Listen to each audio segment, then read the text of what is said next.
Truyền thuyết kinh dị số 10: Chiếc nón báo thù. Đội lên đầu nỗi hổ thẹn, bỏ lại sau lưng cái giá phải trả. Ở Sài Gòn, việc mất nón bảo hiểm là chuyện xảy ra thường xuyên như cơm bữa.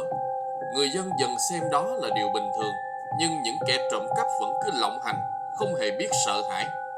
Trong một con hẻm nhỏ ở quận 3, có một câu chuyện kỳ lạ được truyền tai nhau về một chiếc nón bảo hiểm bị nguyền rủa. Người ta nói rằng ai đội chiếc nón này mà không phải chủ nhân thật sự của nó sẽ gặp những hiện tượng khủng khiếp. Câu chuyện bắt đầu khi Vân, một thanh niên hay trộm vặt, nhắm đến chiếc nón bảo hiểm mới tinh treo trên xe của một người phụ nữ ở chợ đêm. Không một chút do dự, Vân lấy chiếc nón và chạy mất.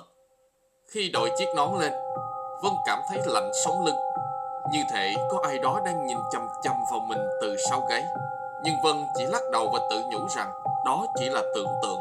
Đêm hôm đó, khi Vân đang ngủ, thì mơ thấy mình đứng giữa một bãi đất trống.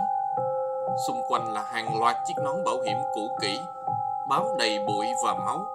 Một giọng nói vang lên trong không trung: "Trả lại cho tao."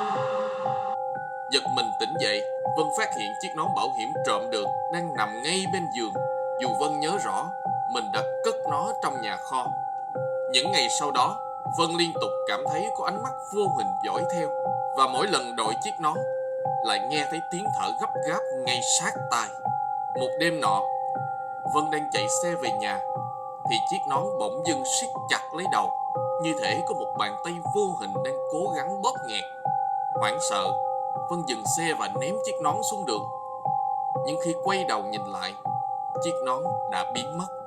Về đến nhà, Vân phát hiện một dòng chữ viết bằng máu trên tường: "Kẻ trộm nón sẽ không bao giờ được yên." Từ đó, mỗi đêm, Vân nghe thấy tiếng cười khanh khách và tiếng bước chân quanh nhà mình, khiến Vân sống trong lo âu, không dám rời khỏi nhà. Không chịu nổi nữa, Vân quay lại chợ đêm, nơi trộm chiếc nón để trả lại. Nhưng không ai nhớ đến người phụ nữ mà Vân đã lấy chiếc nón.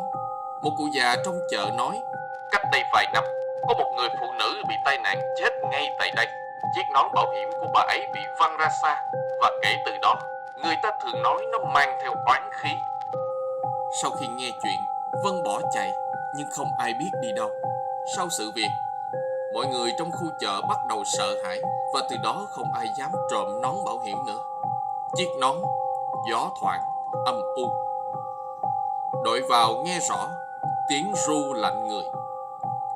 Khinh khi trộm cắp mà chơi, đêm về nghiệp báo, đời đời chẳng yên.